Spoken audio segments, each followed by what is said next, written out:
Hello, everyone, and thank you for joining us for episode 110 of the MeepleCore Gaming Podcast. I am your host, Tim Jennette, the Metal Meeple, and I'm joined by my co-host, George Breden. And in this episode, we go over our top 10 most anticipated board games being released in 2021 and much more.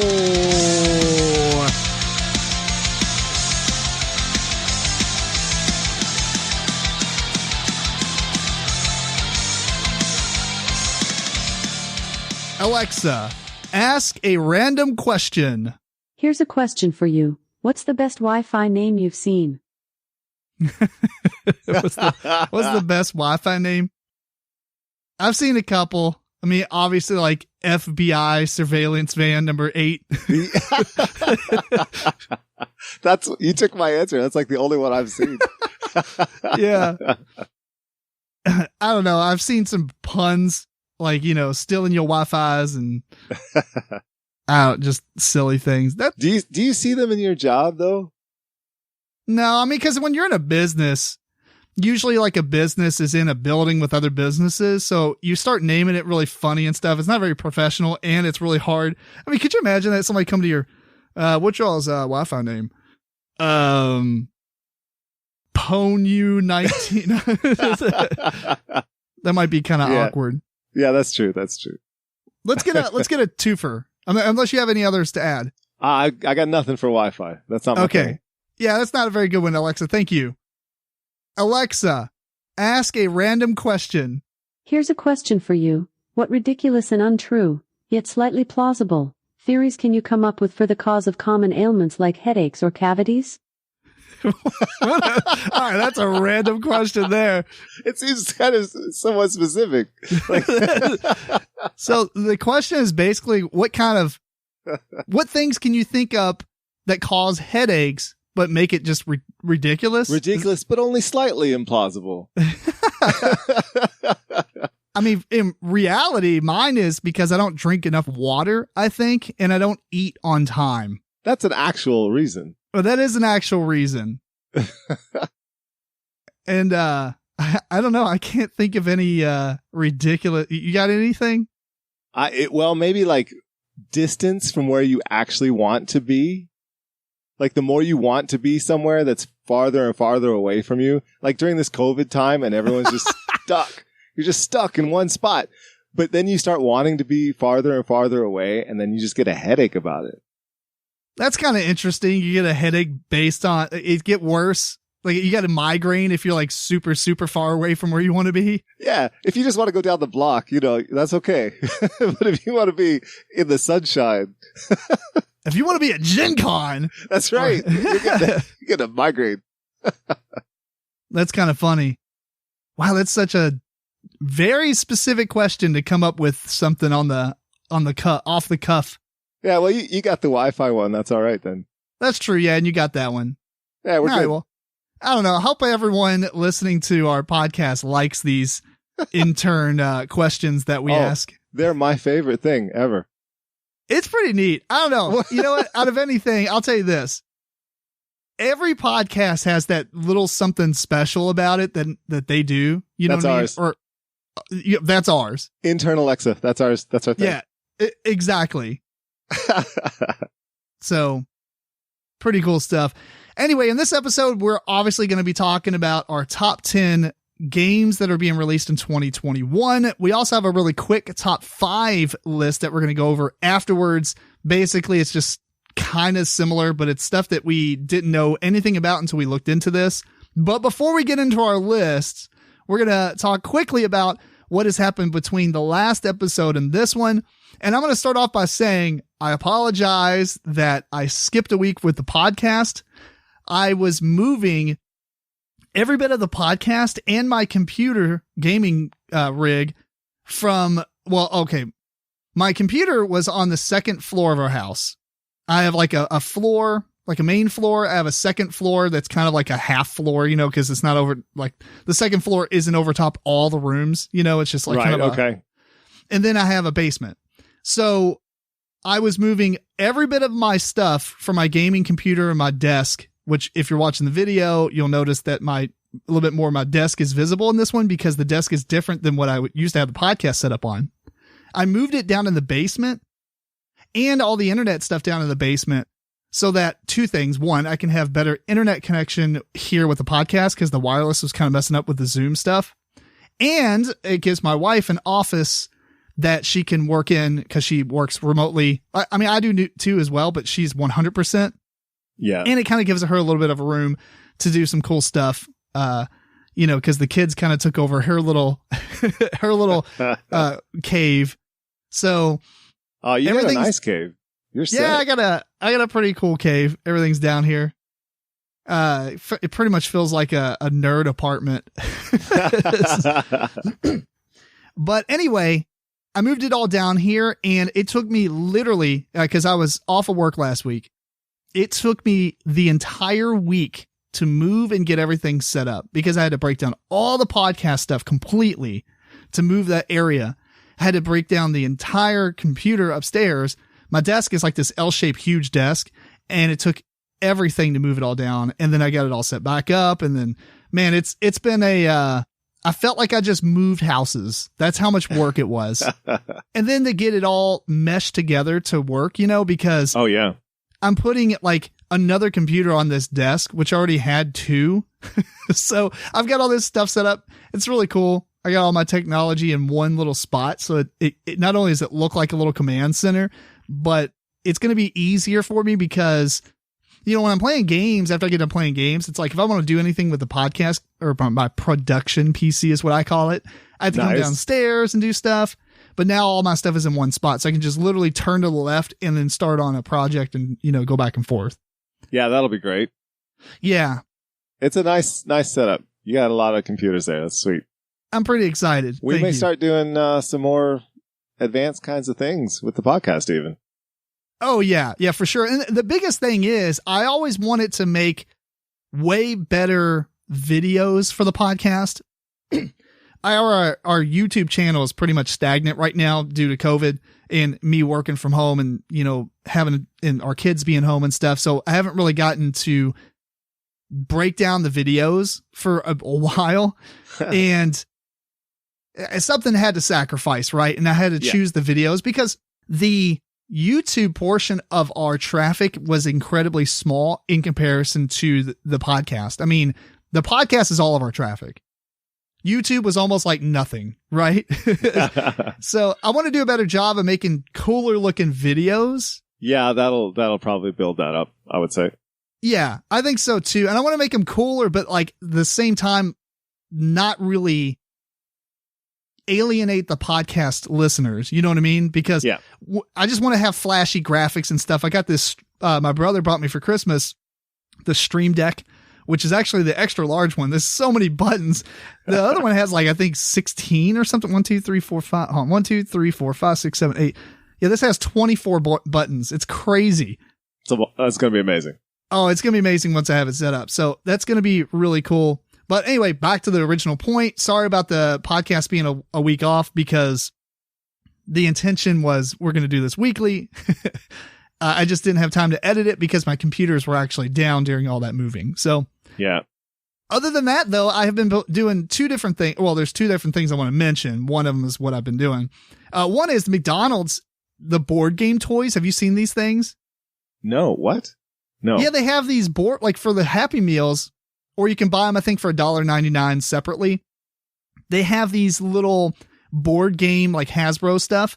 They look like little people. So it's like a plastic thing, like a Monopoly case, but it has like arms and hands and like eyeballs and stuff, right? Like it's a little person, but they can open up and you take all the stuff out. So one of them is Monopoly, and it's actually like half a Monopoly board. So each of the sides only has 6 spaces. And it comes with a little paper die that you fold up and you roll it, and that's how many spaces you move. So instead of moving up to 12, you only move up to 6. And the difference with this one is you have a property for all this, a card that you punch out or whatever for all the spaces. And once all the properties have been claimed, like you roll, you move, you stop, you claim that property. So it's like a roll and move in a way. Yeah. And you just get what you land on. But there's a couple of spaces that you might be able to choose which space and stuff like that. There's no money involved. There's no money. And just once all the properties are claimed, whoever has the most value in properties is the winner. It's like 5 minutes or 6 minutes or something. It's super fast. So it's a terrible game by design, but it is actually really cool for little kids. You know what I mean? Well, because yeah, for very little kids, yeah. For very little kids, like my 5-year-old, right? He actually seems to think it's cool because you roll, move. Oh, wow, I got the really cool one. You know, he's not on the level we are where it's like you got all this strategy and be like, well, that's unlucky, you know, all that stuff. Sure, he just gets excited. Get stuff, yeah. He's still in the idea that, you know, open up booster packs is a good thing. I mean, it's fun, but they have all kinds of them. There's like 8 of them right now. There's Life, and there's Hungry Hippos, and there's Connect 4. There's Trouble. Does Hasbro have any decent games? Yeah, they do, but in this thing, no. No, okay. Connect 4, I think, might be the only one that has all the rules because it's just Connect 4. But even has Operation, which looks really terrible. Is it like a tiny Connect 4 though? Like they're all tiny. They all fit in your palm of your hand. But it's the full Connect 4, like the same sort of grid, like the same number of spaces? No, you're right. I think the grid is smaller. Okay, yeah. Other than that, one last thing I want to mention is that I've been playing this phone game called Golf Blitz. And because your computer's been down, you had to use your phone. Yeah, pretty much. Well, I game on my phone all the time anyway, but it's definitely made me game a little bit more with, I've been, well, I think last week or last episode I mentioned playing Monster Hunter Stories and Pokemon Go and stuff. Yeah. But now I've been playing this Golf Blitz, which my 5-year-old actually had downloaded with my wife. And he was like, Daddy, can you help me? I'm like, okay, let me see it. I'm like, oh man, I guess I'm going to download this. It's like mini golf, but it's 2D, right? So have you ever played the games like Worms? Yeah. Where you know what I'm talking about? Where you have like Worms, the trajectories. Armageddon. Yeah. Worms, Armageddon, things like that, or Angry Birds. It's kind of like that okay. 2D. And there's multiple levels and stuff, or layers to the level, like, you know, up here to down here. It's not just flat across. Mm-hmm. And you start off with 4 people. It's all matchmaking or whatever. And you shoot your ball or whatever, but it's real time. So once your ball lands, you have a 3 second timer that goes down, and then you get to hit the ball again. But everybody else is doing it at the same time. So it's not like golf where you take a turn, I take a turn type of thing. It's a race. It's a race, yeah. And once you hit it onto the green, then you go into putting mode where it's just like, you know, it's kind of like a power meter that you pull up and you let go and it scoots it across the green. But somebody else might be there, so you just like power it all the way up, bam, and it knocks their ball out of the green, and it just like knocks yours in. You're like, ah. And they have little emoticons that you can click. So you can't really chat with each other, but you can click the pre-made like little emojis and stuff, like angry face and stuff. Yeah. The game it's okay, but it's a lot of fun. It gets very frustrating fast though, because it is kind of a pay to win. Just because you play a match, you get a pack, then it takes like 2 hours to open it, right? Which is fine, whatever. But like you can buy these gems which allow you to open packs instantly. And so if you just playing against, sometimes you get matched up with people who are like level 15 and you're like level 6.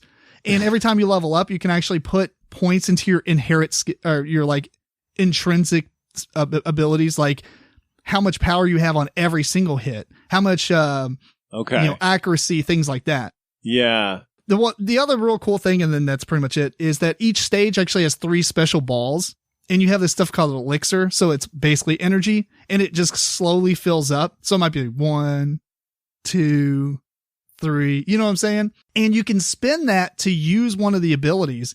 Like you can do like a sticky ball. So when you hit it, it'll like stick instead of bounce. Or there's a grenade. You'll hit it. When it lands, it blows up and knocks all the people's balls everywhere. It is really fun. Okay, that part sounds fun. It is a super fun game. The only other problem with it is like when you open your packs, you can get like duplicates of the same rares, which is all, other than the ball upgrades, the rest of it's cosmetic. But if you already have like a special hat or whatever, and you get more of it, it just wastes it because you can't trade or anything like that. It doesn't convert it into XP for your levels. So there's some gripes to it, but it's worth checking out because it is free and you don't have to spend money, and you can get plenty of hours out of it without being super frustrated. But then eventually you'll just get to the point where you're like, get irritated with it. But it's really fun. It wouldn't take me hours. It'd be way shorter than that. Yeah. If you don't like very competitive games, this is a very competitive game. Yeah. Because you hit this perfect hit. It's going right into the hole. Here comes the dude. He used the fireball, which allows you to have a lot of power to it. And just like, bam, your ball goes flying off the screen. Anyway, what you been up to? Well, I haven't done much other than one game, which is one we talked about the last episode. And I took your recommendation and tried it out, and I'm so addicted to this. I've been playing Phasmophobia like nonstop. Yeah. Yeah. Oh, Kat and I have been going through that like crazy, and we play 2-player all the time. We were going to try to get you, join us, and you were busy moving your computer and everything. So maybe soon we can do that. I wish I could have had it up and running. Yeah. Well, soon we should definitely do that. I cannot get enough of this game. It's amazing. If I can, I already told Steven Gibson, he's the art director dude from Arcane Wonders, and he worked on, he made Grimslingers and did art for all kinds of stuff now. He's the one who actually showed me the game, and we just had a lot of fun with it. And I was telling him that you and Kat got it, so it would be cool to do like a 4-player game, do a few of those. Yeah. And I told him he should hop on the podcast as a guest, and then we can talk about it and some other stuff. So yeah, that'd be a lot of fun. We should absolutely do that. Yeah. This is the awesome kind of game that I can get into because it's like, it's the pace of game that I like. Like, I don't like the super fast, you shoot like somebody. Twitchy games. And they just come back right away.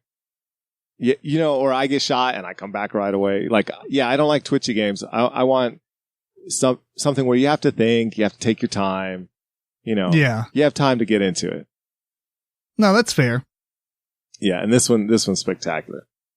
So that's mostly what I've been doing other than work and just working on other projects that I have that are other work.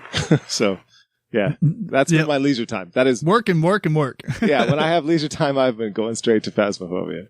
Well, very cool. We're going to jump into it then real quick before we jump into our top 10 anticipated games of 2021. If you want to support the show, check out our Humble Bundle partner link at MeepleCore.com. Just click the link that's in orange that says Humble Bundle partner link. There is a lot of cool bundles right now.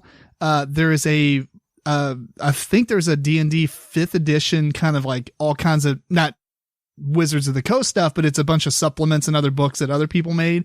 And it's one giant bundle. There's a lot of cool games on there. There's the monthly subscription thing that you can do that has like a pick your own games out of these list of stuff. A lot of cool stuff. All that stuff obviously helps charities. Some of the money goes to charity. If you use our link, we get a kickback as well. So check that out. And also check out patreon.com/MeepleCore and show your love. Okay, so without further ado, we're going to go over our top 10 most anticipated board games being released in 2021. And as always with our top list, we have honorable mention as well. So I don't know, George, you want to start? Yeah, I guess before we get started, we should mention how it came about, which is there is a list on Board Game Geek, and it's called 20 Most Anticipated Games of 2021. But it lists every game that's coming out pretty much in 2021. So I don't know why it says 20, because there's 26 pages of games on there. So we went through there and just combed through it and found the games that we were looking forward to. And that's why we came up with two lists for this episode, because the top 10 are games we already knew about. We were already looking forward to them, and this sort of just confirmed, yeah, we really want these games. And then the other list, in going through the list of all of these games coming out, we came across a ton of games that we'd never heard of. And so we just picked the top 5 of those for the other list.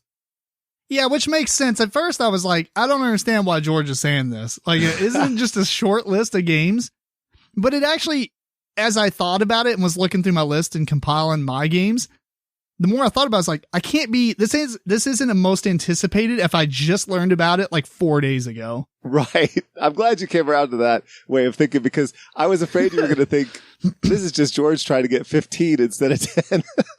Dude, at first it didn't click, but that's what happens in text message, right? Yeah. You don't get the full intent.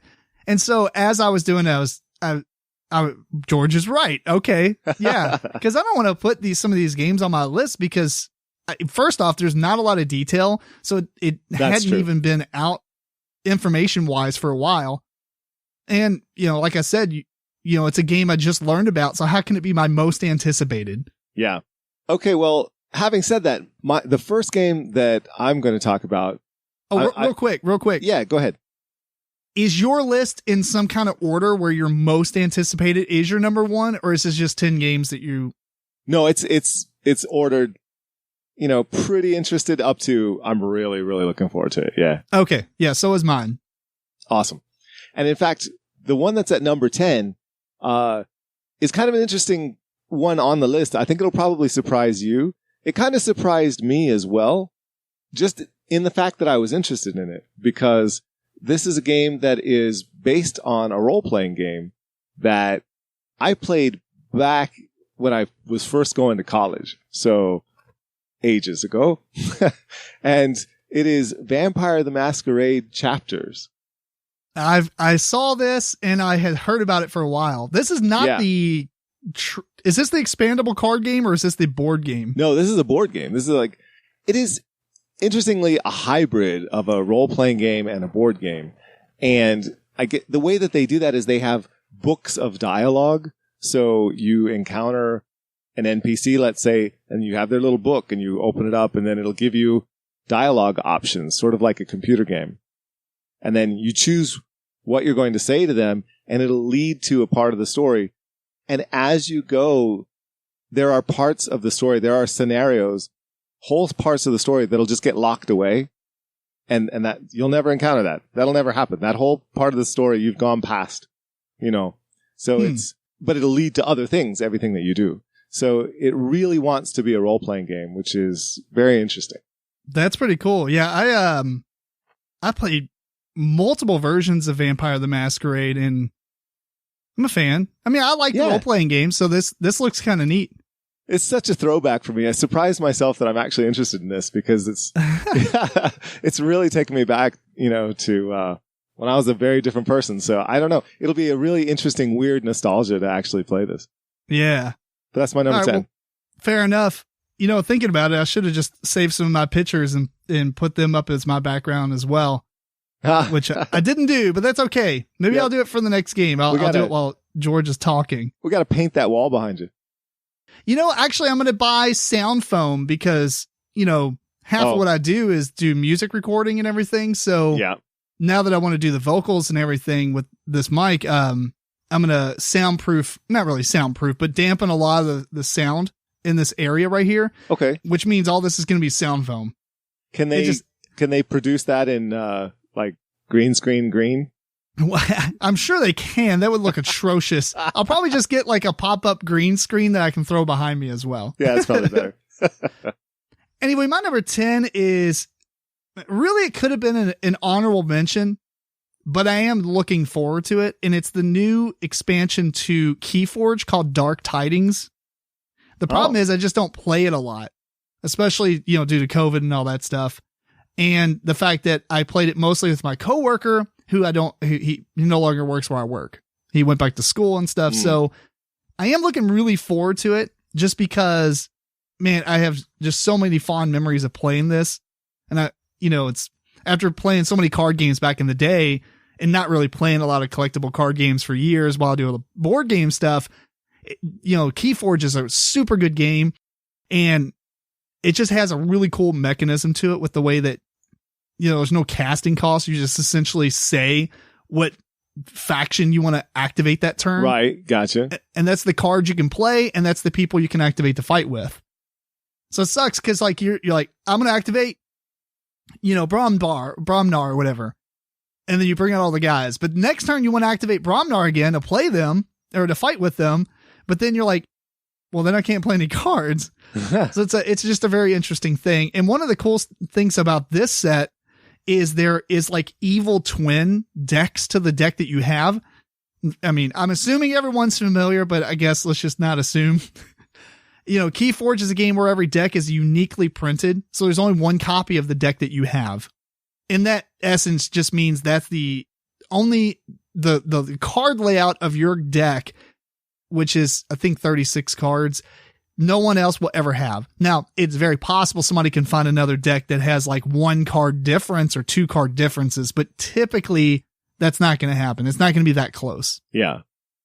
However, in this set, there is an evil twin version of your deck that has, from what I'm reading, it's the exact same deck, but all of them are like slightly different. Like all the artwork is more evil and stuff, and they have different powers and everything. And I would assume it's kind of in tune to fight each other very equally. That's interesting.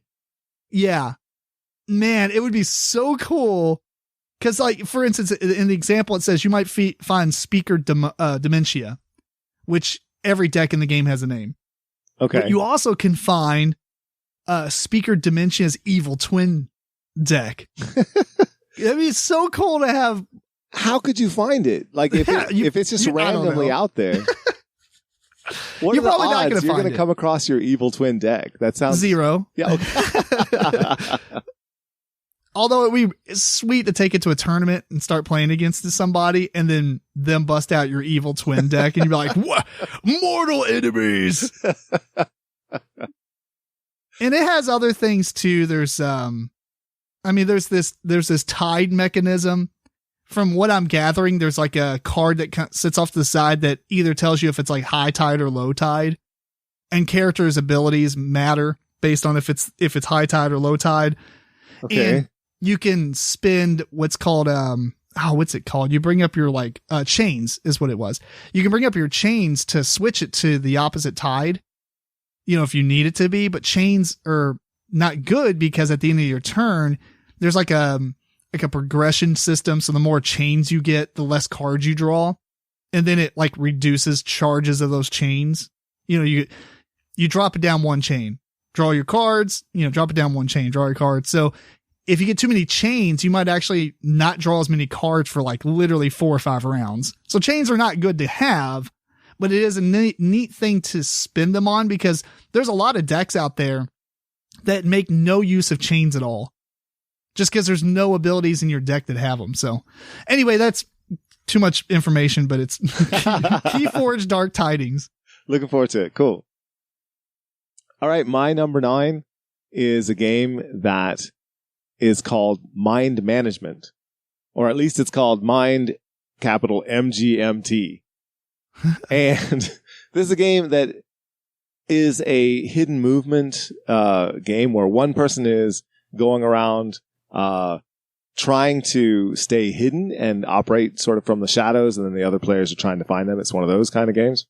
Okay. They're trying to find recruits, and you're trying to end their efforts to do that. Other than that, I don't know a lot about this game other than I really like hidden movement kind of games. So I have been trying to get myself to where I read the rules to this and get a game of it in when we play online for weeks now.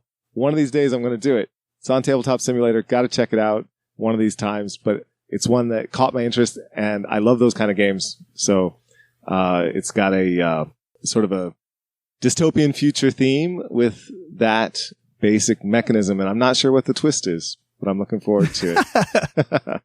That's why it's low on my list. That's fair. It looks pretty neat.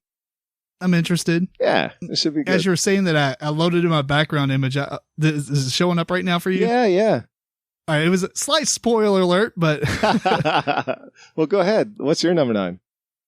My number 9 is a classic video game. So this game is Contra, the board game.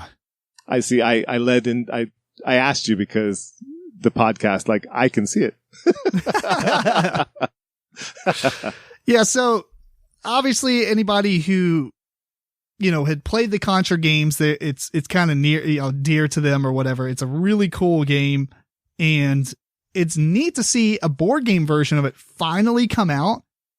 But it's actually good that games like this are taking a while to come out. Like, for instance, Emerson, one of the games I don't have on here because I'm not sure what the release date is, but Emerson Matsuuchi is doing the Metal Gear Solid. And I thought it's coming out this year. I don't know 100% though. Yeah, we didn't see it on the list. It wasn't on the list, but I think it's supposed to be 2021. I don't know the situation with it, but anyway, the point is, it's good that some of these IPs are coming out later because now we have really competent and awesome rock star designers. Oh, yeah. Whereas if the Contra board game came out in like the 90s, it would have been crap.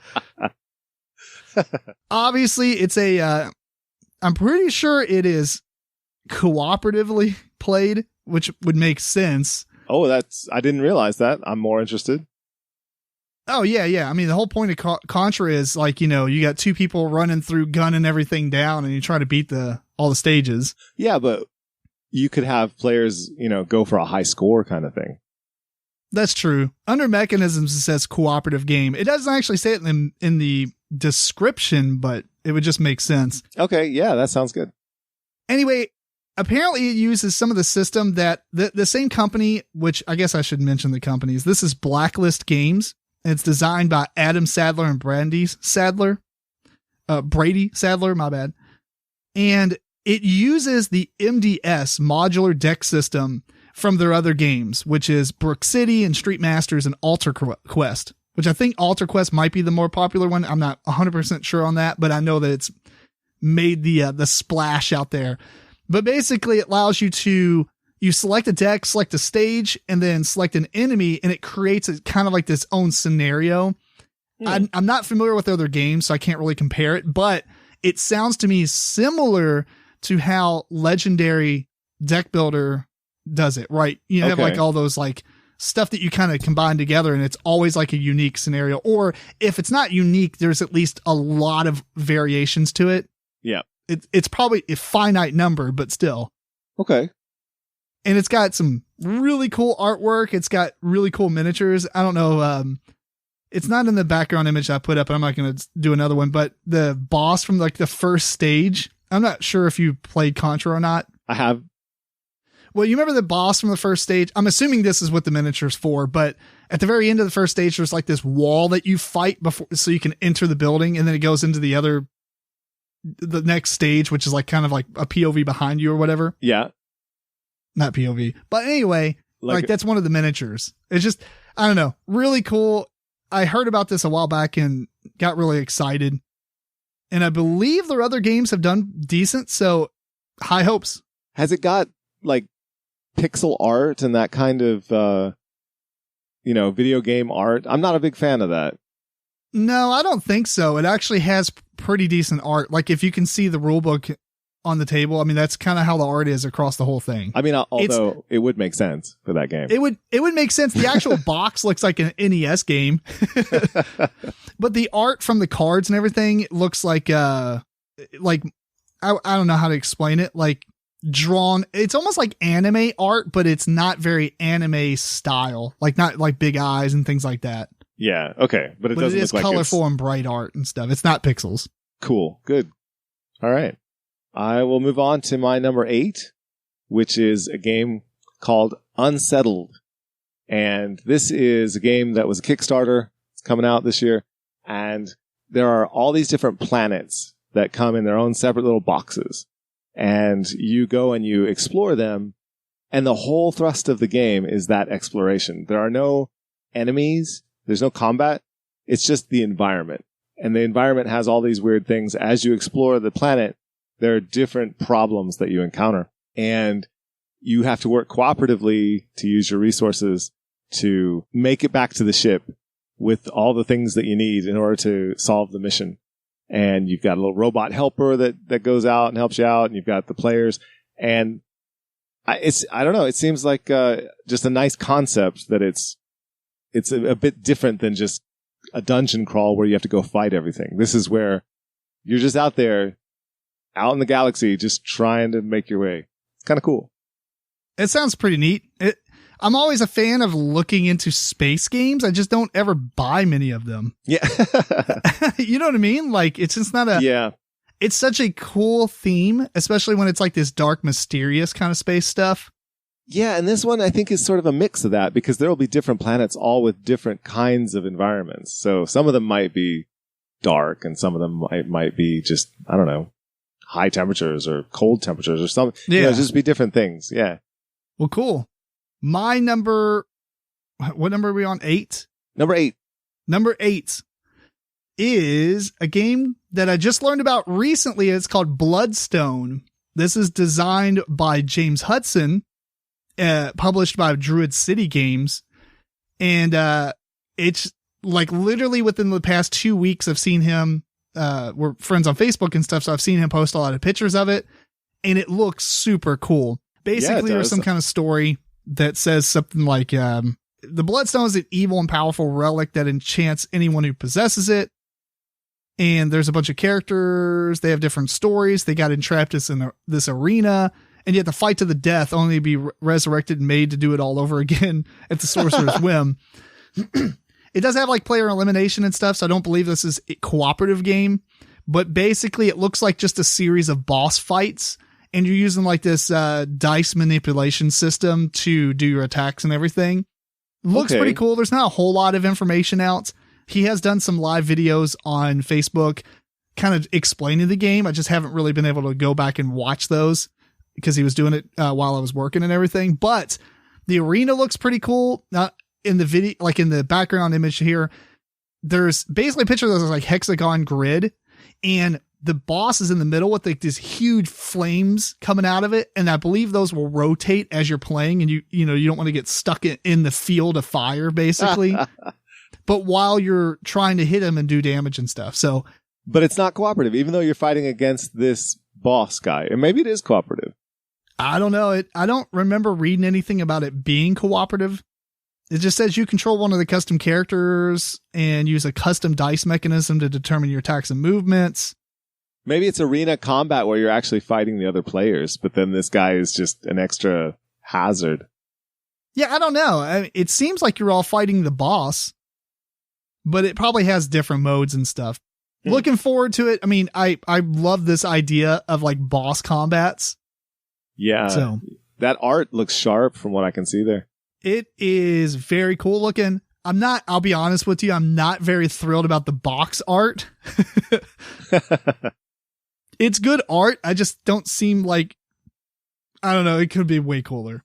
The game itself looks way cooler than the box. You wanted like a monster on the box. I don't know about that, but maybe like a montage of the characters with the logo would be cool.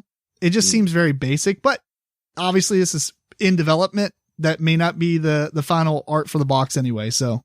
Yeah. Okay, well, that's mostly what I can see in the picture behind you, so it definitely got my attention. Yep, that's fair. All right, let's move on to number 7. And my number 7 is a game called Tales from the Loop. And this is a board game that is based on a TV show, a TV series called Tales from the Loop. And I've been watching that. Kat and I have been watching that, really enjoying it, and hoping that the board game can capture some of that intrigue as well. Great art. The show obviously has a really intriguing premise, and it's almost like the Twilight Zone, but it's a mix of technology and weird things happening as a result of high technology rather than just magic or whatever. If they make a bunch of scenarios and my worry is how replayable it will be. Once you've gone through a scenario, then is that it? It's on my list, but I may just play somebody else's copy. This one almost should be your number 10 then. Yeah, no, it should maybe be lower. The others, yeah, I think the bottom 4 on my list all kind of tied for me. That's fair. Yeah. All right, cool. The next one up for me is a game that was on Kickstarter a while ago, and the picture's not really showing up very well, but it's Dice Miner. And the basic premise of this game is you have a mountain, and this mountain, I couldn't save it as a JPEG, so Zoom doesn't care about it. But anyway, You have this like mountain that's like a cardboard piece that kind of slants, and you have like an area where the dice can be caught. So you roll the dice onto like this like ledge that's kind of angled, and it builds this like mountain of dice. And then you basically take turns drafting dice off of this mountain. So you can take a die essentially as long as there's no other die above it. Right. So you can't take a dice and make something fall, but you can take one on the top on anywhere that you can take it. And you're grabbing them for all these different scoring abilities, or not scoring abilities, but scoring methods. There's like 2 different ones. You can get like gold point, or these like treasure points, I guess. Whoever has the most at the end of the round will get extra points for, that. And then there's another one where you, as you're drafting the dice, I'm assuming I kind of really quick read through the rule book.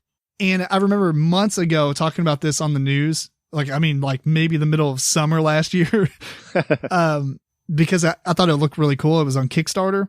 And I remember reading there that you're drafting the dice, but the order that you draft it matters. So if you want to draft a 1, 2, and a 3 and a 4, great. But if you draft like 1, 2, 4, 2, then you only get points for like the 1 and 4. You know what I mean? So you want to kind of draft them in order. Yeah. There's other things you can do. You can get like these beers that you can draft, and then you can yell cheers and like point to somebody and roll it and give it to them, because some of the dice actually have like hazards on them. And I guess you're gambling to give them either something good or bad. Right. Yeah. Yeah. Very simple that makes game. It interactive. I like that. Yeah. It's on Tabletop Simulator. I don't know how well it's going to work in a 3D environment. Yeah. The physics. It might be kind of, just a cluster. It might be worth trying out though. But this is published by Atlas Games, designed by Joshua DeBonis and Nikola Resteski. All right. Maybe I should start mentioning those credits for mine. So I'll go with my number 6, which is a Kickstarter that I'm really looking forward to. And that is a game called Mantis Falls. And this is by designer Adrian Carahard. And the publisher is Distant Rabbit Games. And what really attracted me to this game is that it is a hidden role game for 2 to 3 players. So I hear 3 players. That's my count right there. Hey, even a 2-player hidden role game, that's amazing though. And it's probably better with 3, who knows? But you are characters that have witnessed something in a town, a small town that you were not meant to see. And it's this mob-controlled small town. And now you're trying to get out of town before the mob rubs you out. And it's a game where you're traveling with these companions, but you don't know if they're actually there to kill you or not. And you won't know until later in the game. And so are you really going to help each other? Are you going to work together and get out of this town? Do you trust them? Do they trust you? It sounds great. That does sound really cool. Very. It looks like based on your picture, it's on Tabletop Simulator. Got to check it out. Yep. Yep. That's my number 6, Mantis Falls. Cool. My number 6 is Cartographer's Heroes. This is basically the standalone expansion to Cartographers, which is a roll and write game. I mean, there's not much else to say. I think everybody's talked this one to death anyway. But basically, it's a game where these cards get flipped out. You choose one of the options to draw on your map. You're basically making a map of a fantasy world, trying to do, obviously connect things together. There's these scoring cards that come out that tell you, how you score. And those are like, you play the game over 4 seasons, and like one scorecard might be scoring for season, like for summer and spring. And the other one, it's like a score A and C and then B and D, Yep. Kind of, if you ever played Isle of Skye, the scoring system's kind of similar with that.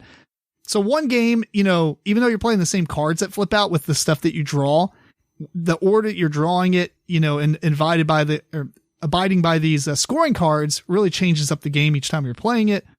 And there's these bad guys that can pop out, and, people get to draw those bad guys on your sheet. So it's pretty cool. Oh, that's so good. Yeah. This is just kind of more of the same. They have 2 new maps though, which look really fun. And, this is pretty much a no brainer for me. I'm buying this one. Does it have characters that you can have asymmetric powers. I'm wondering, why is it called Heroes? I don't know why it's called. It just says it's the sequel, includes all new map sheets, scoring cards, explore cards, and ambush cards with unique abilities. I don't know. So it's pretty much a remake. It just seems like more of the same. Yeah, I didn't really follow the Kickstarter too well just because I don't really follow Kickstarters anyway. As a matter of fact, this whole list is kind of interesting to me because these are my most anticipated, but I don't focus on the stuff in the future. I just play whatever's out right now. So I don't much more of a Kickstarter person than you are. That's true. So, but I didn't pay a whole lot of attention to this one myself. And I wonder, does it have to be standalone or could you mix it with? No, it absolutely says you can mix it for sure. Okay. Oh, that's worth it then. Yeah. Yeah, that's what I mean. If it's just you mix it all together, I'm fine. That's why I mean it's a no-brainer for me. Excellent game. Yeah. Because it's not going to replace the other one. Yeah. Okay. But if you have to get one, rather than the other, we don't know. They're pretty similar. They look pretty similar, yeah. Yeah. All right. So my number 5, the only reason this is number 5 is because it feels a little bit like a cheat. I've talked about this game a whole lot on this podcast already, and I'm kind of lumping 2 games together. And it is Planet Unknown, and it is by Adam's Apples Games, and I'm throwing in 4 Humors as well, because by the same company. I'm excited about both of them. But this one, Planet Unknown, it could be easily higher on this list. It's just I feel I've talked about it a whole lot. So this is essentially the space version of Isle of Cats, if you're familiar with that. It is where you are getting pieces, like Tetris pieces, to fill up your grid, and everyone's doing it simultaneously. There's no downtime. And as you fill up your spaces on your board, you're getting extra abilities by moving up on these tracks. And the whole thing is seamless and brilliant. It is amazing. Very awesome. And we got 2 of them on the way. Huh? And we got 2 of these on the way. Dope. And it was on, was it on both of our top 20 games? Oh, yeah. Or top games that we played in 2020? Yep. Absolutely. Yeah. Such a great game. The best thing about it, no downtime. Because everybody's doing everything at the same time. So good. Yeah. And it's got these goals that are in between you and the people on either side of you as well. And it plays 6 people. It's so good. Fantastic. This is number 5? Yep. My number 5, Planet Unknown. And your number 5? My number 5 is the Terraforming Mars dice game. Really? Yeah. I'm looking so much forward to this. Are you a fan of Terraforming Mars? I didn't realize. Oh, it's in my top 10. Yeah. Oh. Terraforming Mars is fantastic, man. It's just such a good game. Have you played it? No. I didn't think. Yeah, that's right. You need to play it. I do. That's one I do need to play. I agree. Yeah. It works better with lower player counts because essentially it kind of does, like, there's so many actions throughout the game, and the more players you have, you just divide the actions among the players.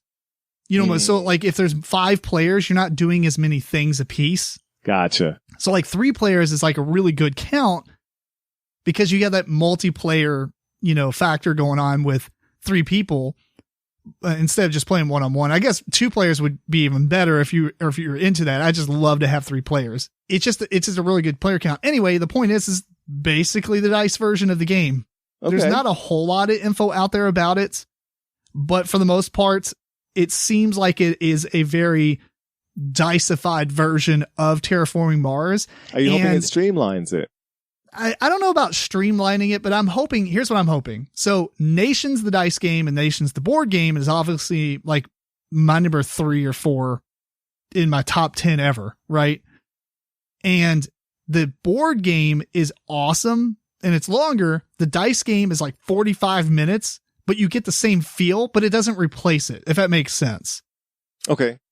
You know what I mean? I hope this is the same thing. Like, I want to play this, but I also want to play Terraforming Mars.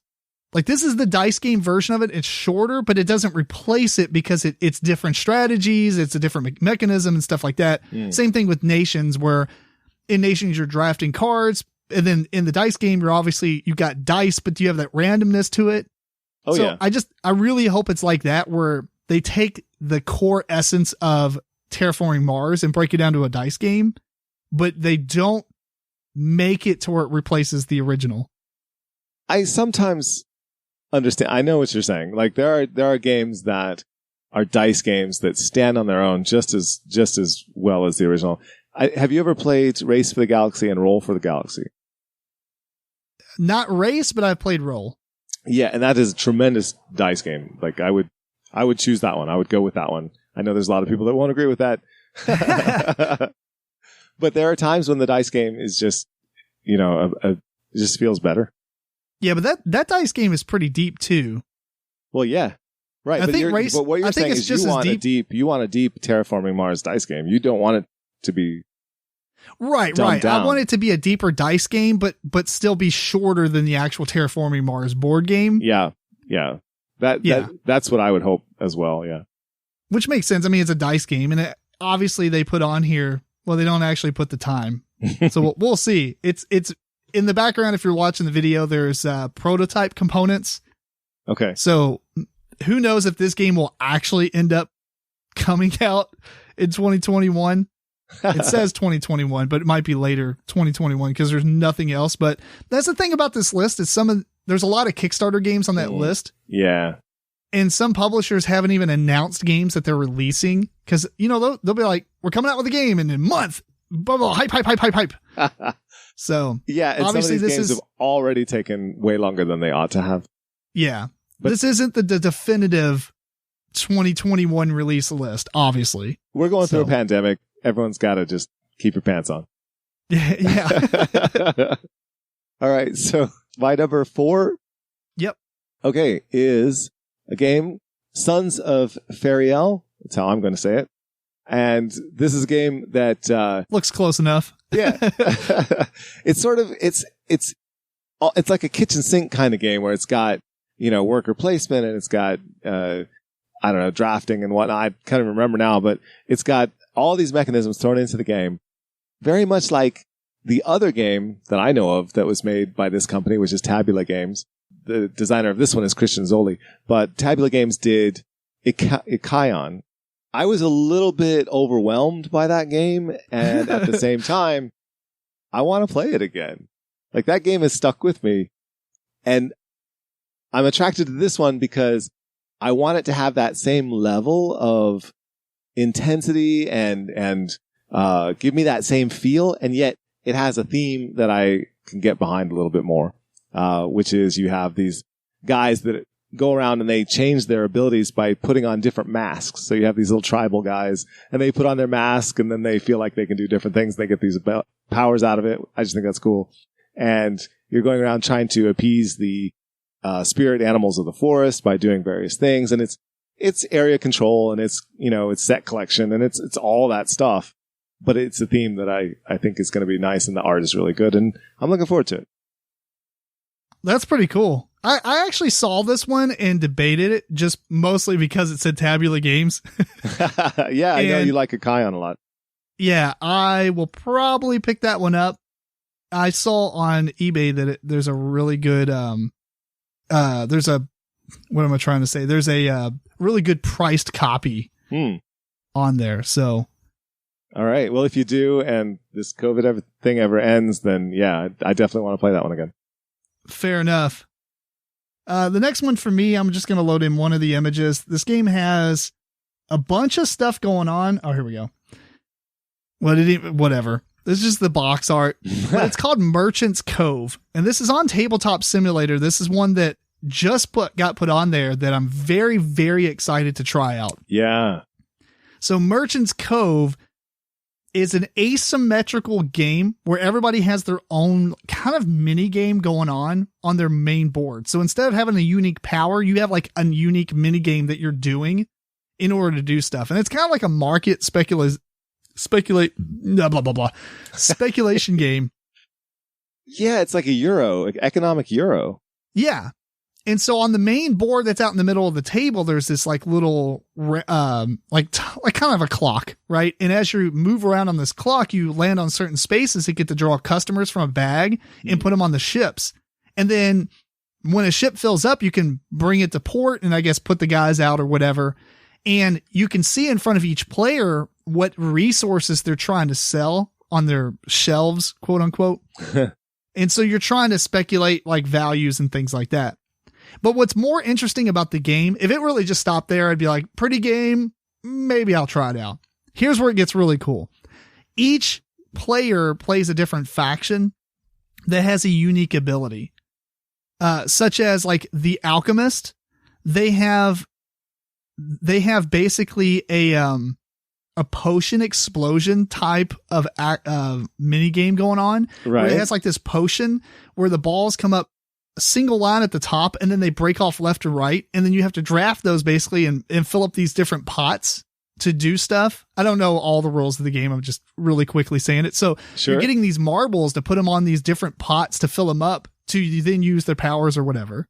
And then you have I don't know what this is called. It's, I don't know, like basically like a spellcaster type of guy. Yeah. And they have these two guys that move around on this rondelle and the action tiles that are there kind of move around and stuff. So it's like that's what I think it is like a rondelle. Cause I'm pretty sure you can only move to the right in a circle. Every one of these little mini games is so different than the others. It's amazing. Oh yeah, it is. It's insane, man. And yet they're powered by the same resources actually in the game. Right. So hopefully they did a really good job of making it to where they're pretty balanced, right? That's the big worry, yeah. And then you have like the blacksmith who's rolling dice and then assigning them to these four, like, I guess they're like forges that he's making stuff. And each one has like a value that you have to add up all the pips to equal or exceed, or you'll get corruption. Pretty much all the guys don't want to get corruption. So there's a way, if you do something bad, you get corruption. Yeah. And then there's like the captain who has an entire like set of islands on this board that he moves these ships around to like unveil buried treasures on different islands or to go fishing. And then, but he can collect coins, which gives him corruption, like black coins or whatever. Yeah. So everybody's doing all this stuff to like then put stuff on their shelves to sell. So you got to get the customers from the main board into the right spots, I guess. I don't know. It's just fantastic.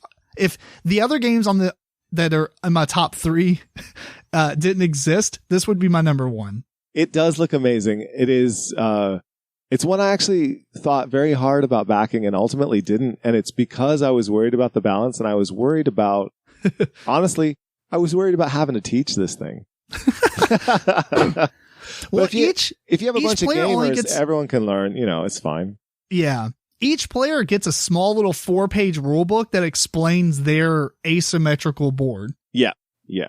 And then you have like the main rule book or whatever. Right. And I think I'm going to be playing this one with gamers. I'm going to be playing it at conventions. I'm going to enjoy this one. I just don't think I'll be playing it with my family where I have to teach everyone a different thing.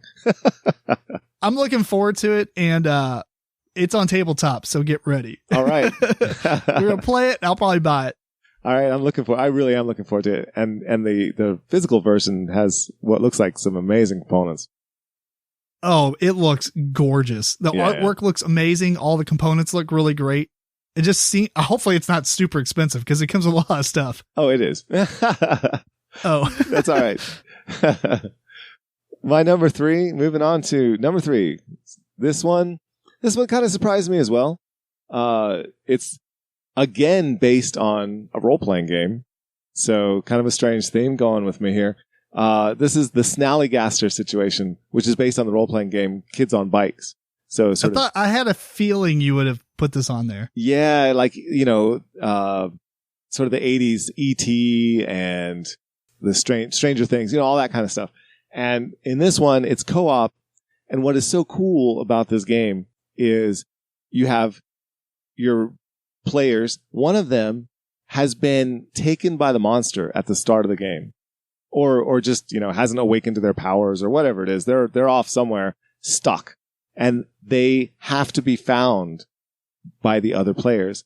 And so during their turn, they have a hand of cards and they play a card out to 3 piles of discards with the idea that the card that they play is going to give some kind of information to help you get closer to finding them.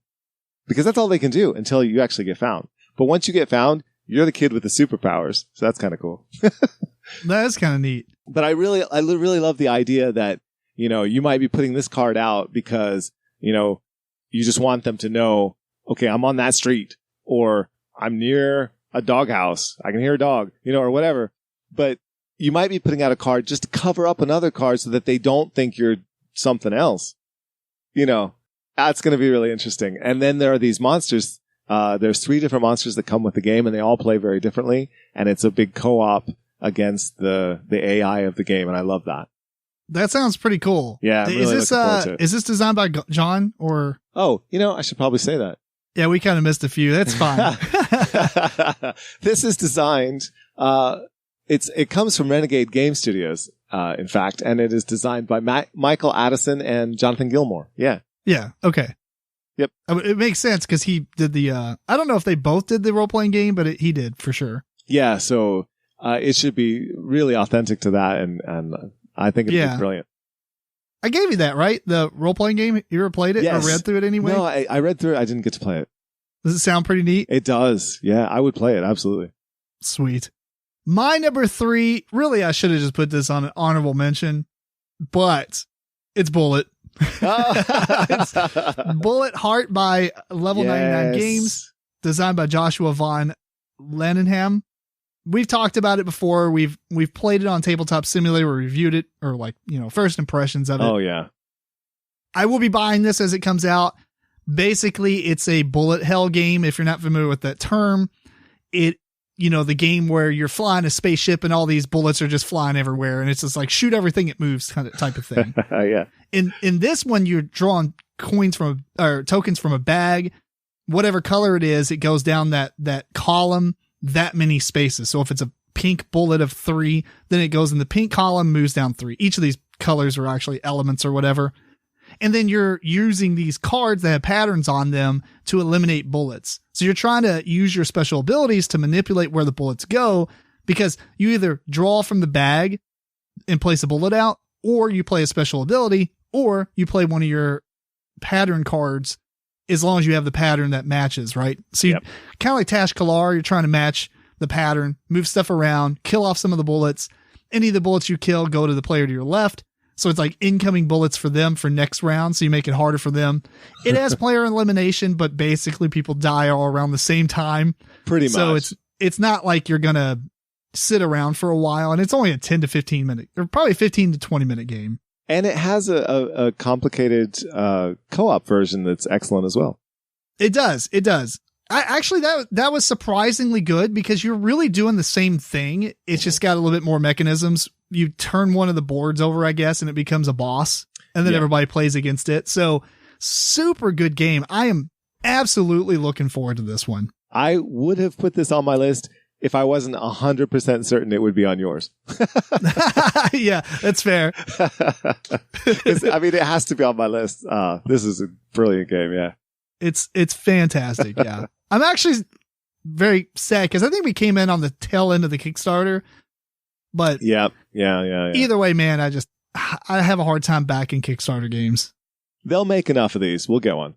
Oh yeah. All right. Moving on, from Bullet to number 2 for me is a game that I am so excited about. I've talked about it before, and this game is Cascadia.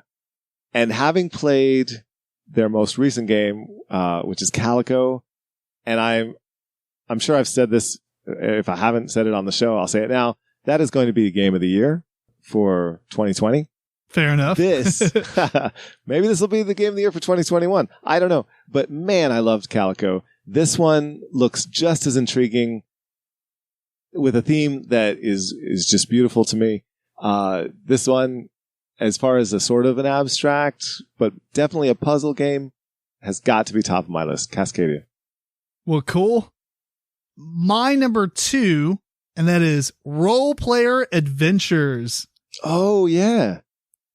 This is a picture from somebody who took a picture off of Tabletopia, so I give full credit to those people. I'm sorry. I tried to do the publisher picture, but it's a PNG and Zoom hates them.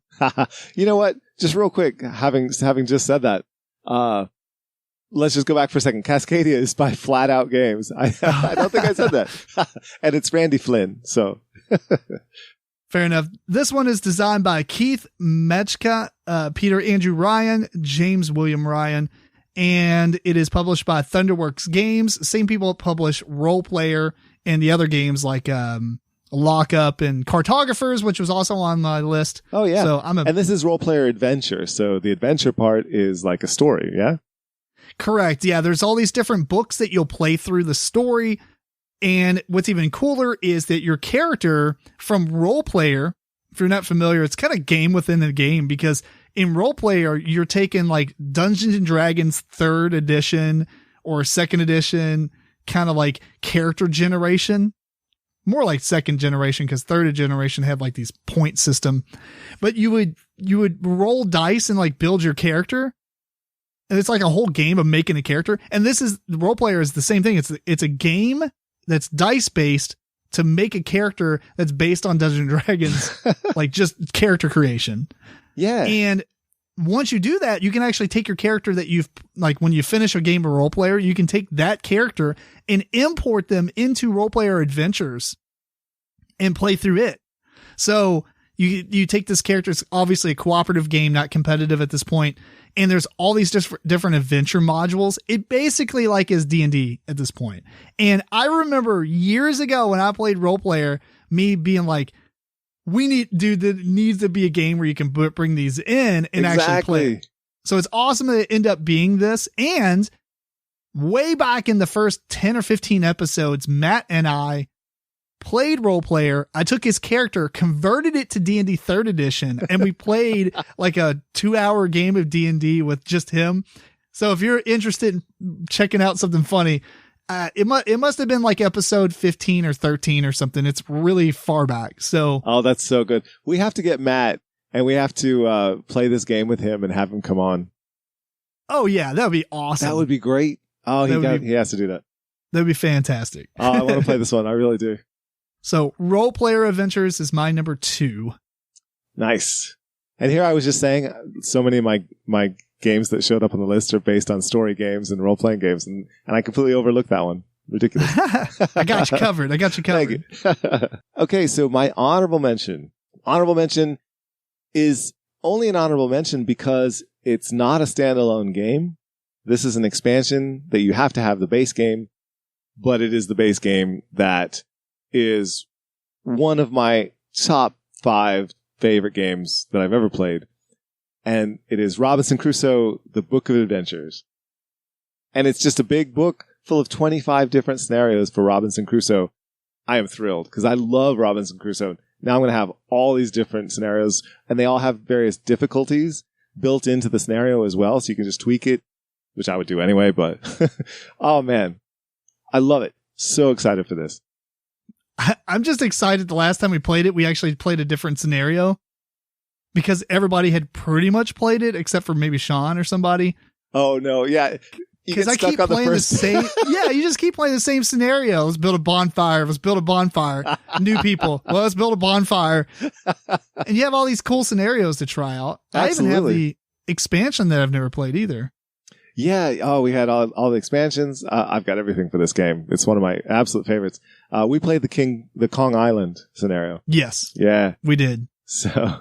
And that's like the promo scenario, I think, right? It was a promo scenario. Yeah. The designer came out with it like later on. And I wonder, this book is going to have 25 scenarios. I hope half of them aren't going to be like the extra promos that I've already got, Right. Yeah. But even if it was okay, whatever, I get another 15. That's okay. Yeah. That's fair. That's fair. It'll be good. And this is, the designer is Joanna Kijanka and Ignacy Trevicek. And it's, of course, Portal Games. Robinson Crusoe, Book of Adventures. Fair enough. My honorable mention is a game that George has already mentioned, and it's Planet Unknown. I was going to put it on my list because, oh my God, it's so good. But it's coming out so close in the early part of 2021, and we've been talking about it all 2020, so Bullet is kind of the same way, but I think it has a later release date. Unfortunately, but yeah. Right. And that's the only reason it made it on the list. Otherwise, it was also going to be an honorable mention. Very nice. Yeah. But fantastic game. I guess there's no more to say about it. Absolutely. My top anticipated game for the year, and that's out of a lot of competition now that we've gone through this list, actually, is by one of my top designers, and that is Brian Schur, and it is Merchants of the Dark Road.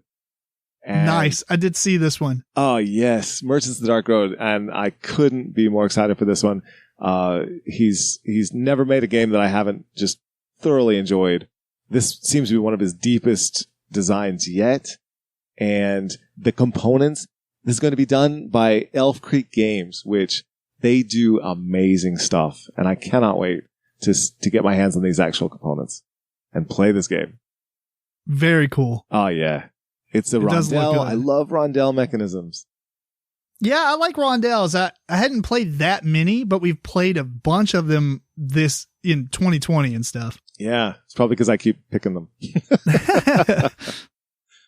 Well, actually, one of the rondelles made my top 20 games ever is Crown of Amara.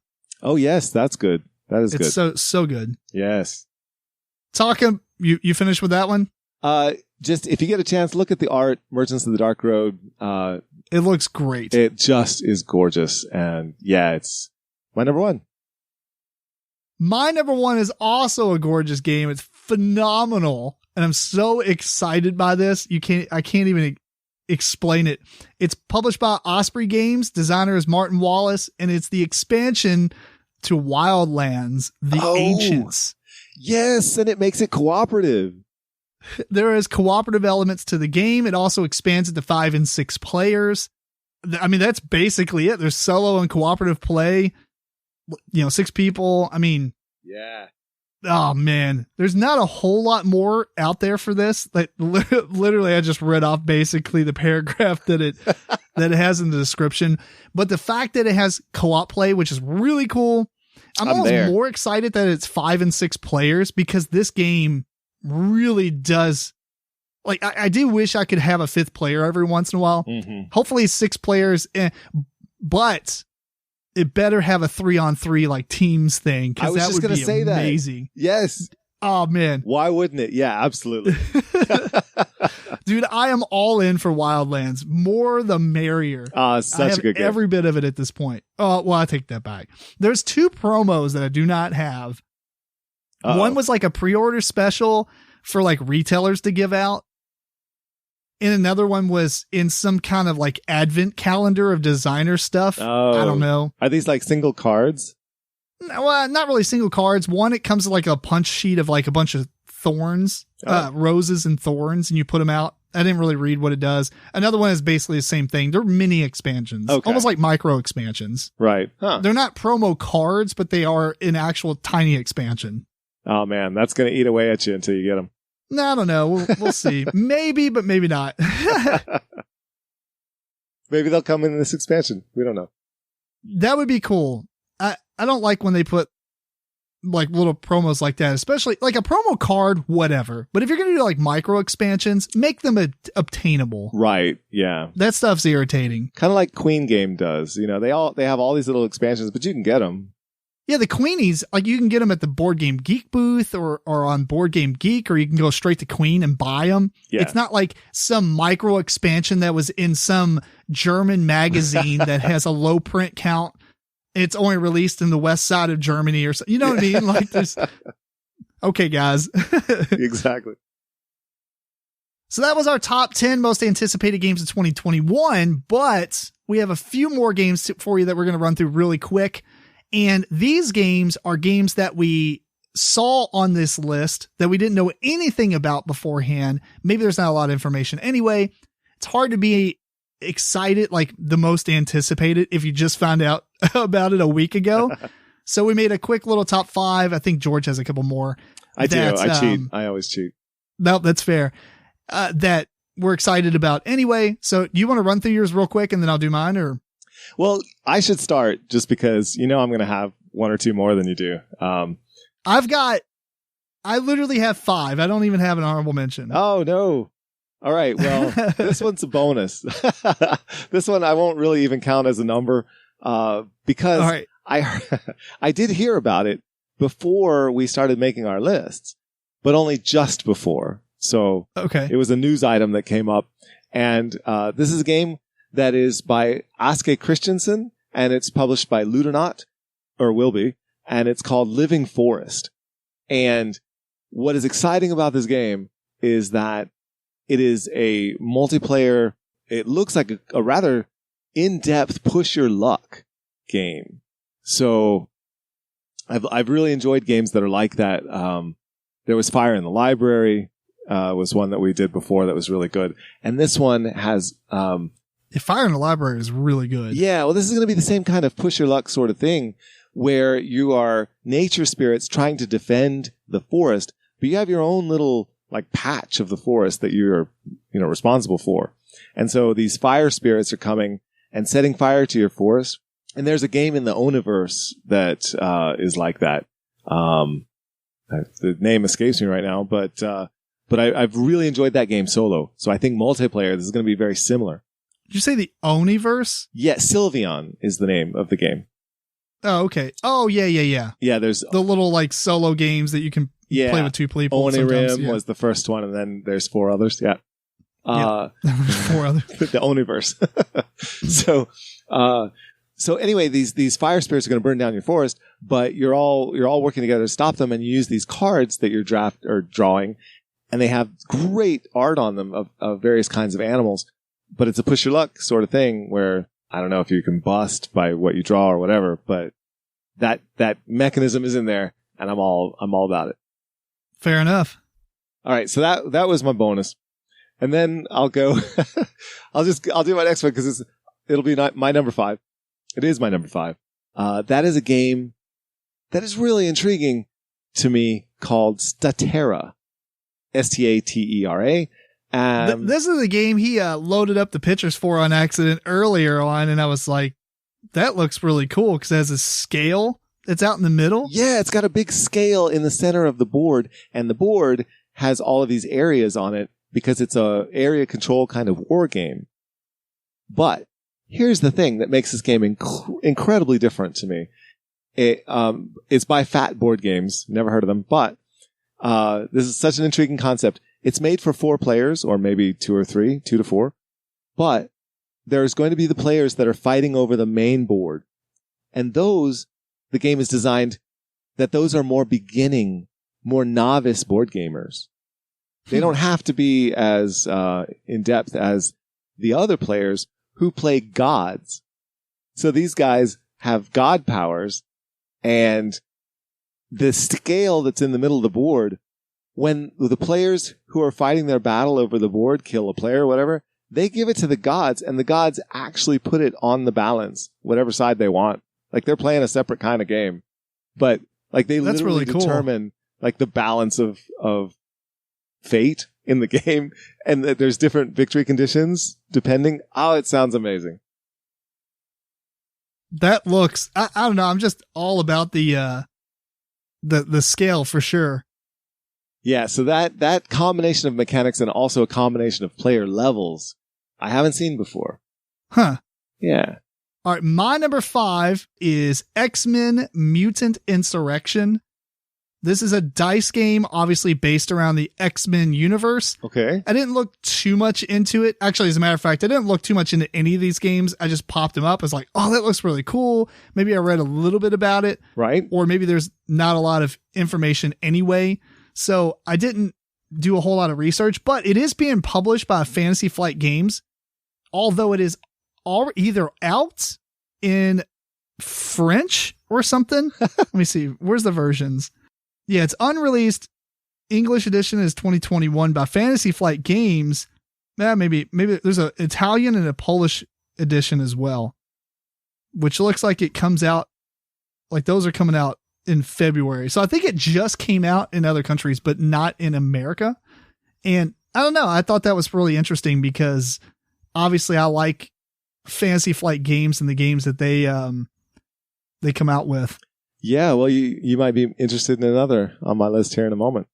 But there we go. There's a picture of it. Oh, okay. So it's basically like a dice game or something. I don't know. I just haven't played a really good X-Men game. I guess I played Dice Masters, but like an actual board game. The Gale Force 9 game is based on Spartacus. As much as I like Spartacus, which by the way, there's a reprint coming out, but I already have everything, even though I do like the art in the reprint better. Yeah, it's rough when they do that. Yeah. Well, anyway, X-Men Mutant Insurrection. Interesting. It looks good. I hadn't seen it myself.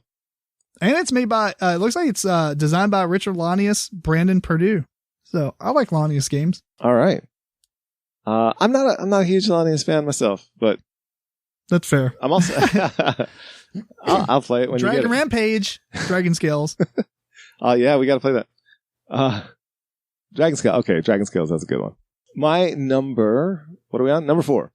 My number 4 is a game that is called Transmissions, and there's a series of books called Transmissions, various numbers by Matt Dixon, and he's the artist and the author.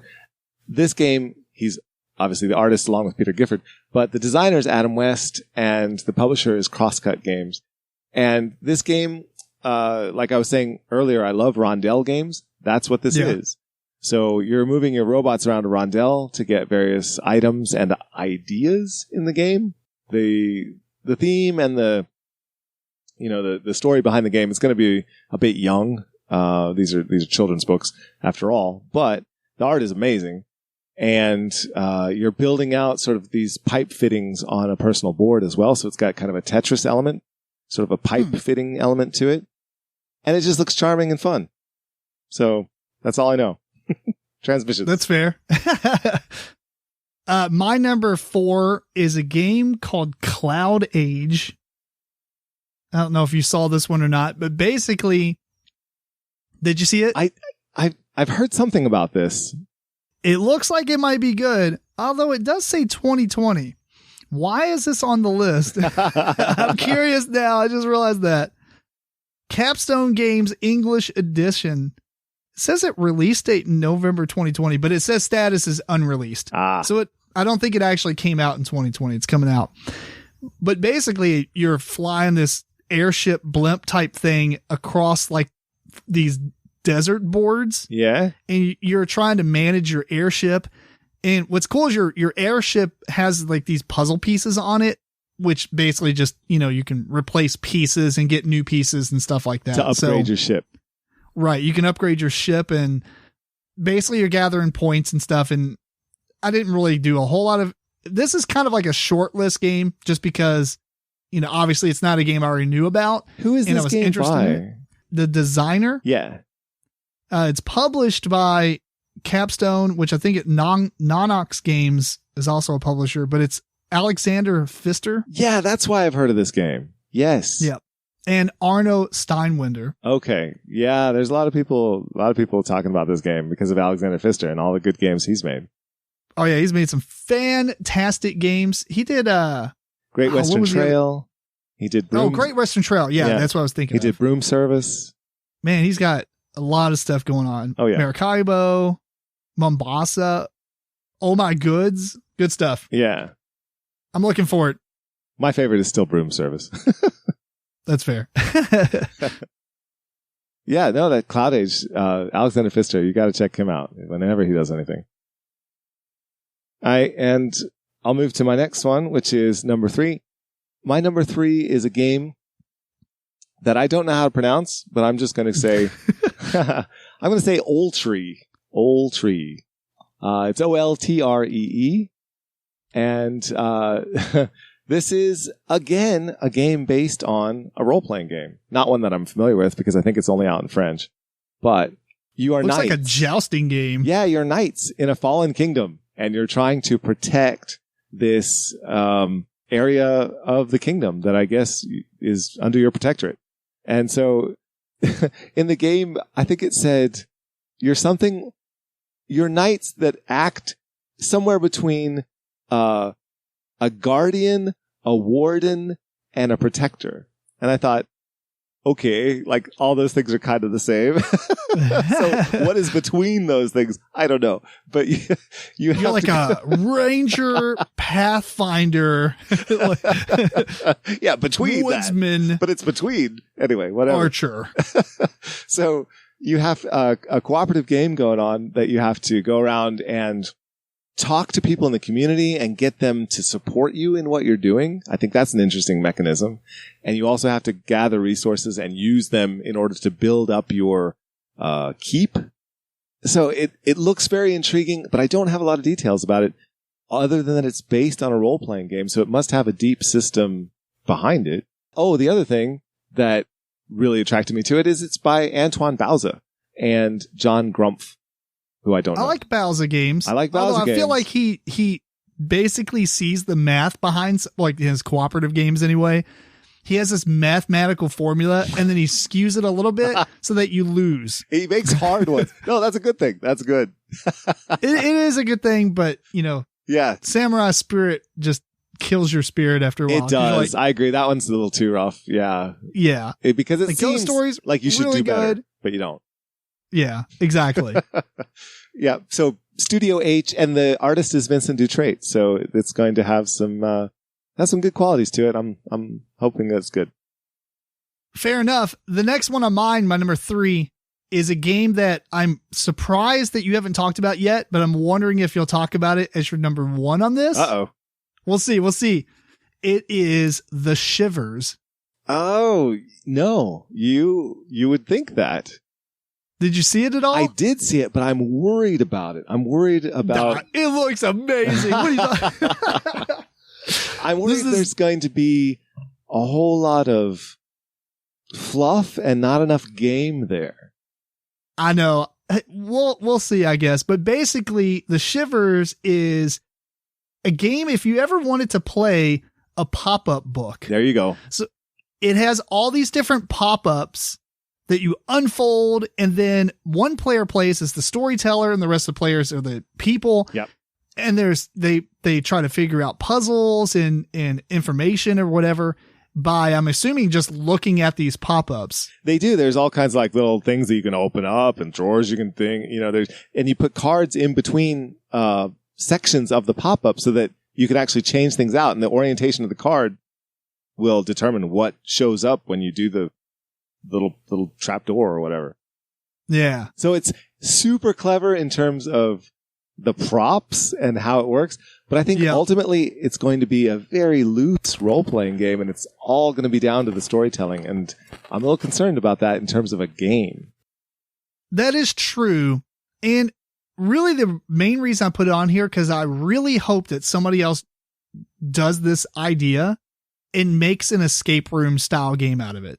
Ooh, that would be cool. Yeah. Man, that would be awesome. Move on to book 3 and you flip it out. And it's like, then you have to look around and you can get real close and see just like unlock games, like have like little numbers and stuff. Right. Right. It'd be so good. Anyway, that's my number 3. That's a good shout. No, I was definitely interested in that one. It just ultimately didn't make my list because of my reservations. That's fair. My number 2 is, it's like, I'm just discovering this myself. Oh, okay. It is one that I can't find the picture for. Maybe I can. Is this it? I'll just go. It's called The Initiative. And I think that you would be very interested in this because, there we go. This, like you were saying, it's by someone who left Fantasy Flight. It's not by Fantasy Flight, but it's by Corey Connects. Okay. Corey Connexia or whatever? Yes. Yes. Wow, he left Fantasy Flight? I didn't even know that. Yes, and this is his first game on his own, from what I understand, from Unexpected Games. So there you go. Unexpected that he would leave Fantasy Flight, and his company is Unexpected Games. Okay, you know what? I'm going to take a reservation back for a second and say I'm kind of scared for Fantasy Flight games at this point. Because, dude, that is a blow. Yeah. He's great, right? So, he has made a game that is called The Initiative, and it seems like if you were going for, I'm going to make a game that's going to be the most innovative game of 2021. Like this would, this is like what he's doing, because in the game comes with a comic book, and you do one page of the comic book at a time, basically like a scenario. But in the comic book is about a group of kids that are playing a game. So you're playing a game within the game. Like you actually have to play the game that is the game is talking about while you're playing this game as well, or in each section of it. I don't know. It sounds really fourth dimensional, game within a game, and it has something to do with finding a mystery out. Like the board game that you're playing as part of this board game is called The Key. So you're trying to figure out what is the key. It really is like the Snallygaster situation or Kids on Bikes kind of a thing in another iteration in a different board game format. So the story will move forward even if you fail, but obviously things will change. So you play the game, I don't know, 48 times or whatever big the comic book is, and then you're done. But maybe not that many times, but still, it's gonna be hours and hours, and Core Connexa, and that kind of innovation. I'm excited. Cool. My number 2, really, it's my honorable mention. I thought I had 5, but it's really an honorable mention. But I'm just gonna say it's my number 2, and this is After the Empire. It's a game I have no clue about at all. That's why it's an honorable mention, actually. It just looks super sweet. I've been seeing a lot of ads about it. It's a worker placement resource management game. And you're just going to alternate worker actions, like gathering resources and building stuff. But it just looks super cool. The art? And I got excited about it. So the art is what drew you in? The art is what drew me in, and the board and everything. It's very medieval, like not really fantasy medieval, but like actual medieval. It's worker placement, resource management. So hopefully it has some good stuff coming out. Obviously it's published by Gray Fox Games. Oh, really? So it's designed by Evan Halbert and Ryan Malk. Well, Gray Fox, they've done some great stuff. Yeah. It says during each season's combat, basically it's a worker placement resource management game. Each turn is a season. Players alternate using worker tokens, gathering resources, building advanced buildings, recruiting refugees. And once all the players have been committed, they harvest food from their surrounding lands, prepare for combat. And each of the combat, you reveal some invader cards with a randomized number of troops and a direction of attack and stuff. And only the wealthiest of castles will draw the attention of larger forces and their siege weapons. Wait a minute. So this is like 4 castles on the board. You're doing your own personal castle, and you're fighting the other castles. Yeah. Exactly. Oh, yeah. It looks super cool. It does look interesting. Yes. Yeah. It probably is. I knew about it for a while, but I never looked into it. So if I would have looked into it, it may have actually been in my normal top 10, but alas, it is mostly an honorable mention at this point, just because I'm not super familiar with it. Me either. I didn't even remember it until you started describing it. Yeah. All right. My honorable mention is a game that is an honorable mention just because it is only 15 minutes long. All right. And it may turn out to be the most fun of everyone on this list just because it's going to be that kind of like just throw down the cards, do the game kind of thing. It's called Mouse, Cheese, Cat, Cucumber. Oh my gosh. Yeah. So Mouse, Cheese, Cat, Cucumber is by Fight in a Box, and the designer is Seppi Yoon. And it sounds ridiculous, but it really does sound like fun. What you do is you have this deck of cards that you lay out, and it's like a map. Every card you can orient it to create hallways and different branching connections and things. And around the outside of this map, you have 4 characters: mouse, cheese, cat, and cucumber. And what you're trying to do depends on who you are, because it's a hidden role game. One of you is a cat, one of you is a mouse, one of you get it. So the cat wants to get a path to catch the mouse. If he does that, he's going to win. The mouse wants to get the cheese. The cucumber wants to get everyone together for some reason. I'm not sure how that works. And scare the cat. I'm not sure what the cheese wants. Anyway, It's something. The cheese wants something. To not be eaten. I don't think he wants to be eaten. So maybe he wants to be with the cucumber. Who knows? The thing is, everyone has a different thing. And it's just going to be super quick tile laying craziness. But you can also... Sounds ridiculous. Yeah, absolutely. You can also play it as a puzzle. The whole game itself is a puzzle. Like, you can lay out all the pieces and have it create a puzzle in some way or another. And it has footprints that go through it in different mazes. And that tells a story once you've created the actual puzzle yourself as a solo game. And you can play it as a solo game in some crazy way. I'm not sure. I don't know. There's all these different modes to it. I think there's a co-op mode. to this game. I don't know. It sounds amazing. It sounds interesting. We'll try it out. Yeah. I'm going to speed this one up just for sake of time. Although out of all these, this is the number. The rest of them were like number 2 and above. But this is the one that I'm very excited about. And out of all the games on this list, this is the one I was like, wow, this looks awesome. And it's a game called City of the Great Machine. Oh, yeah. I put the picture kind of sideways because otherwise it would be up and down. Gotcha. And it wouldn't fit. But basically, it's an all versus one game where one player plays the Great Machine, which is basically trying to oppress the people. And then everybody else plays these revolutionaries that's trying to earn the trust of all the people back. Yes. Right? But what's interesting is the boards, I guess, represent like these flying parts of the city. And they can be moved around. So like, I would assume like you can move the boards around so that you can get shortcuts to other boards that the Great Machine is going after. Yeah, I didn't realize that. That's so cool. Dude, it sounds awesome. I'm very excited about it. And it just looks cool. Plus, obviously, steampunk. Yeah. It's got a kind of BioShock kind of feel to it. Exactly. And this is published by Crowd Games. Ironically enough, it's not ironically, but it's spelled CROD or CROWD, but the D is capital. So Crow D Games or Crowd Games? Crow D. I don't really get that, guys. Why you capitalizing a random letter? Designer is German Tik Hamarov. All right. I did see that one and it looked good. Yeah. But now I'm much more excited knowing that you can move the rooms around. Yeah. Yeah.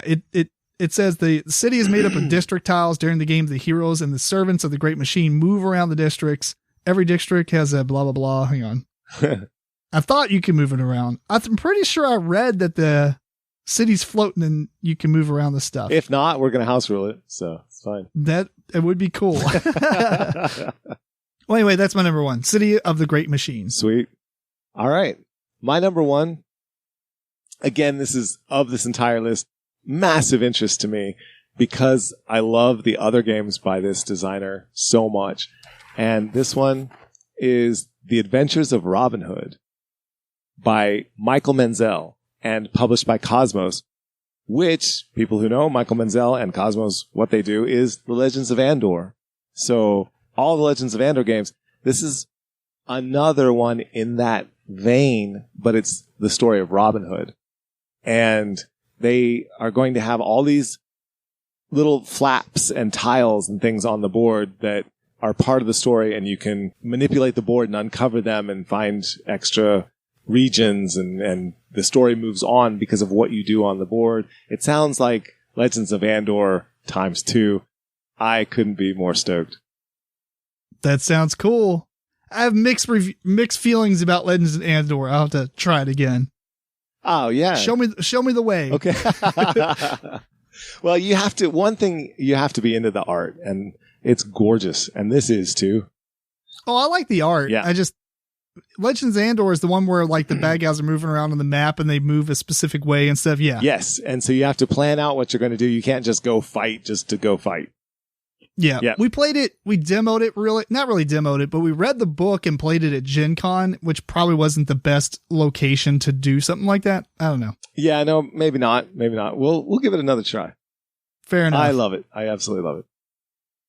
Well, cool. There's our top 10 anticipated games that are coming out in 2021, plus some extras that we got excited about that we learned about while we were doing research. So absolutely. Yeah, go check out that list of games because there's a lot of good stuff that is on the horizon. It's going to be a good year. For sure. All right. Well, anyway, I think it's about time we wrap this episode up. We want to thank you again for tuning into episode 110 of the MeepleCore Gaming Podcast. This episode was recorded on February 2nd, 2021. Please send your questions and comments to meeplecore@gmail.com. Follow MeepleCore on Twitter, Facebook, Instagram. Check out the video versions of the show on YouTube. Until next time, this is Tim Jennette, the Metal Meeple. George Breden. Keep on rocking and rolling dice.